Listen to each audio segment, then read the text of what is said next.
Hey guys, what's going on? My name is Escher, and today on the My Name is Escher channel, I'm going to tell you all a little bit of a story.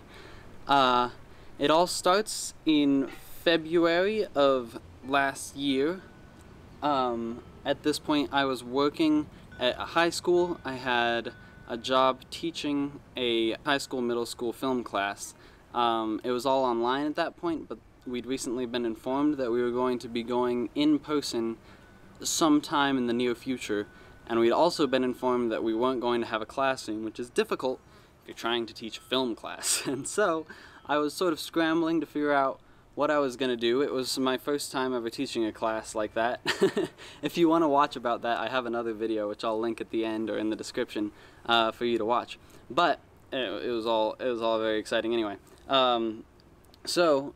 Me and my girlfriend were in another town it was a couple hours away, for a doctor's visit. I was sitting in the parking lot scrolling through this, the local Facebook marketplace, whatever it may have been, and I found what sits behind me, this marvelous device. It's a 1995 Isuzu Elf Rv, which is Japanese export, so it has the seat on the steering wheel on the opposite side, so you're driving on the opposite side. It's diesel, 3.1 liter, high rev engine. My camera just stopped, but it's a whole bunch of fabulous things. We'll be right back. My camera was overheating. It is really very hot out here, but luckily I have two cameras, so I'm just gonna keep going because I was on a roll. 3.1 liter diesel high rev. It's got four-wheel drive. Okay, I'm sorry. I'm gonna give you an in-person tour now. So.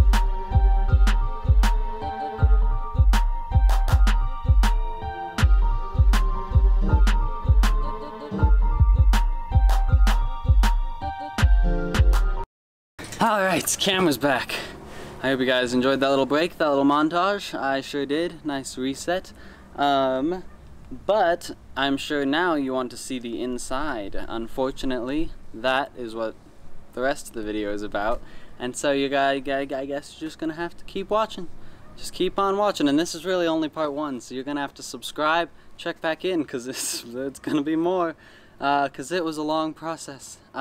Converting a bus is hard, as it turns out.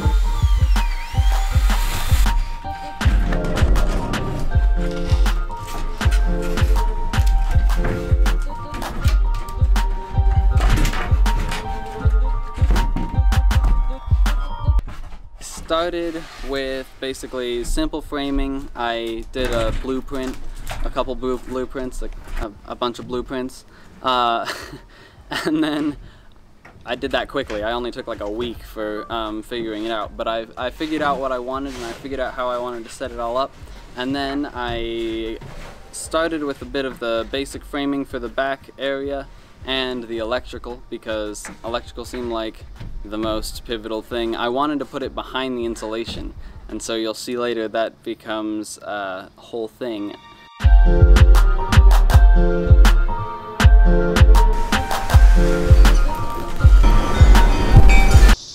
I got a good friend of mine's help, Zach Horner, in the electrical process. He was an electrician's apprentice, and he was relatively confident in his abilities, and it pretty much worked out in my favor, so that was awesome. Can we get an interview with the technician? So I bundled this together with some tape and garbage. This you can see here, we've got the box full of electricity, which I shouldn't be touching with my hands. This is what you plug your, whatever, you can plug anything into this basically. Pretty much anything. This box buzzes and makes electricity, so I mean, I don't see how this could fail. Do you want to try it out real quick? Yeah. Let's see if it works. It made a beeping noise. Okay, so it's on. So we're going to take this table. We're gonna plug it in very carefully. I don't trust I do trust myself, but not as much as maybe. I mean, I trust myself to a safe parameter, I think. That's on. Ah!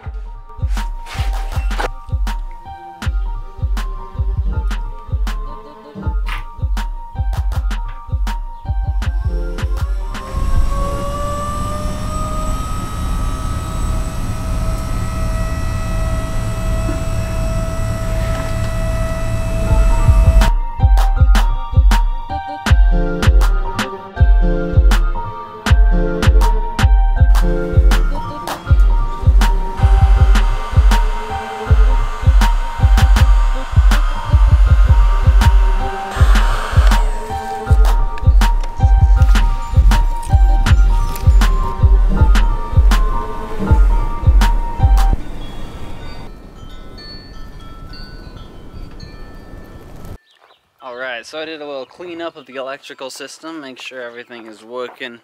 Well, actually, that's a little bit of an overstatement, but you know, I cleaned it up. Electrical is always a pain. There wasn't anything specifically difficult about this electrical, but it, it did take some time. Then we moved on to insulating so that we could put the electrical in place. Now that was a pain. I used spray insulation foam and blocks of 1-inch insulation foam, and basically set them between the ribs in the RV itself. And it was a real process. It worked really well, but it just took hours and hours and hours, and that foam gets everywhere. And I was teaching meanwhile, so I'd have to go to school all covered in spray foam, and they're like, what is wrong with you? It's very funny.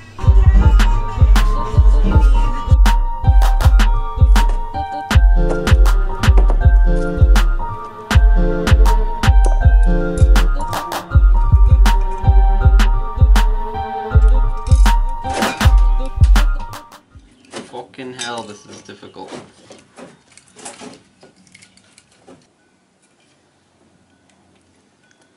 It does all sorts of shit, Owen. It's like Flex Seal. Fuck.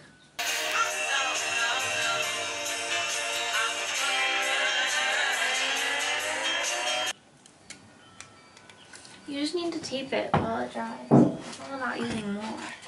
Well, I mean, now it needs more because it's all over the floor and all over the ground and everything. It's still fine.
I covered that with a reflectic aluminum type insulation, the thin stuff, and that was very difficult initially because I tried to use Flex Seal. There's a clip of me trying to explain this, but I'm so burnt out that I literally just peter out and stop talking. But it was a 24-hour set, and so I'd put it up and then I'd try to keep it up, and it just would never quite work. Insulating was a long, arduous, and somewhat irritating process, but we're finally here. A couple of days later, I stopped filming at some point because it was all the same. A lot of spraying foam, mostly into my own hair. Very frustrating. Still haven't gotten it all out. And then the attaching of this stuff, which at first I used Flex Seal, which is a 24-hour seal or set, and it was less than effective. And so then I tried the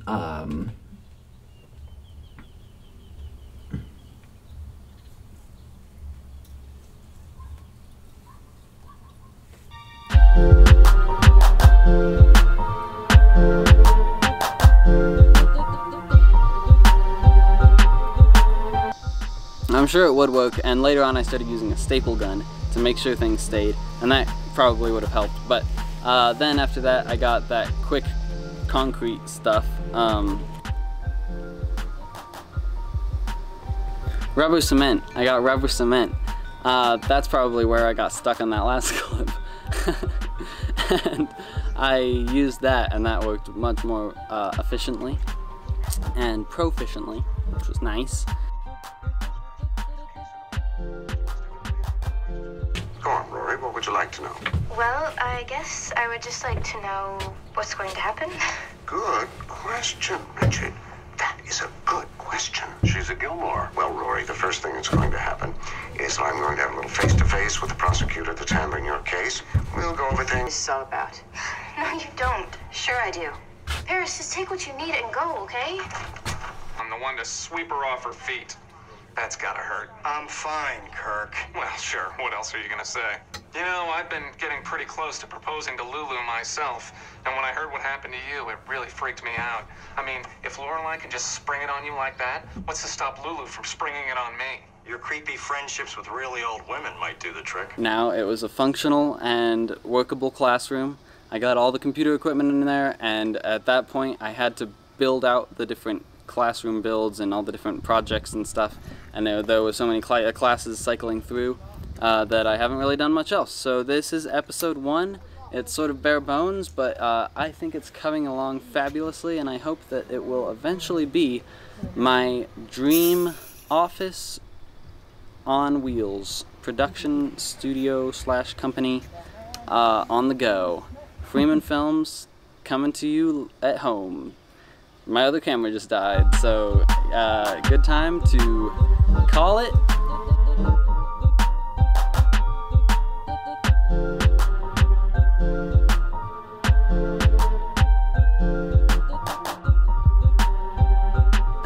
If you want to watch videos about any of the stuff that I've talked about today, or even our vacation in between, or any number of other things, check out the channel. My name is Escher. Subscribe, stick around, share this video because I'd appreciate it, and that'd be awesome. And etc. And yeah, thanks for watching everyone, and I'll see you in the next one. Bye!